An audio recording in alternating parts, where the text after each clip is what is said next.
Bonjour. L'objectif de ce PowerPoint est de vous donner rapidement une idée de la nouvelle norme ISO 26000. Une norme ISO 26000 est un document d'application volontaire. ISO voulant dire International Standard Organization. C'est un réseau de 162 pays et l'AFNOR est le membre français de l'ISO. ISO 26000 est un document de cadrage qui apporte des recommandations sur la responsabilité sociétale. Il a pour but de mettre en cohérence des objectifs sociaux, environnementaux et économiques. L'ISO 26000 définit la responsabilité sociétale comme une contribution au développement durable, y compris à la santé et au bien-être de la société. Étant un document à vocation universelle, il n'est pas opérationnel et doit donc être adapté aux différents contextes et territoires d'application, que ce soit par une entreprise, une association ou une administration. Alors, il y a 7 questions centrales qui sont regroupées dans les principes de l'ISO 26000, respectivement la gouvernance de l'organisation, les droits de l'homme, les relations et conditions de travail, l'environnement, loyauté des pratiques, questions relatives aux consommateurs, communauté et développement local.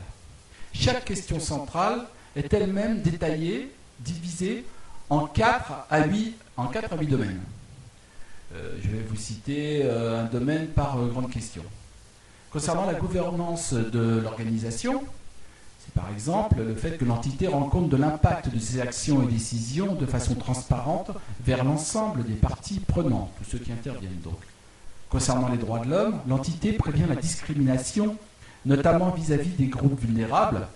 Bon, là on pense effectivement aux personnes en situation de handicap, dans ses relations avec ses collaborateurs et l'ensemble de ses partenaires, usagers, clients, fournisseurs, sous-traitants, etc.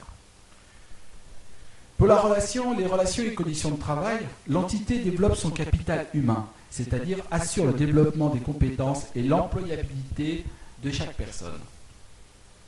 Pour l'environnement, l'entité a identifié les différents types de pollution engendrées par ses activités, produits et services. Elle prend les mesures nécessaires pour les prévenir et les réduire. Pour la loyauté des pratiques, l'entité encourage le développement de politiques publiques responsables. Elle veille à éviter les conflits d'intérêts, les abus d'autorité, d'influence ou de manipulation. Concernant les questions relatives aux consommateurs, l'entité sensibilise ses consommateurs, clients ou usagers aux enjeux du développement durable en lien avec ses activités, services ou produits. Et enfin, communauté et développement local, l'entité prend les mesures nécessaires pour éliminer les impacts néfastes de ses activités sur la santé des habitants. Elle agit pour les préserver. Pour terminer, je dirais qu'en application de la norme ISO 26000, l'entreprise s'inscrit dans une démarche de progrès qui va permettre de revoir son organisation. 2 pratiques qui sont à mettre en œuvre dans ce cadre, pour démarrer.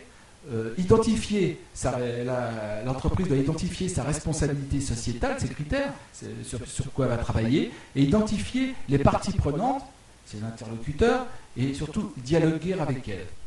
Je vous remercie.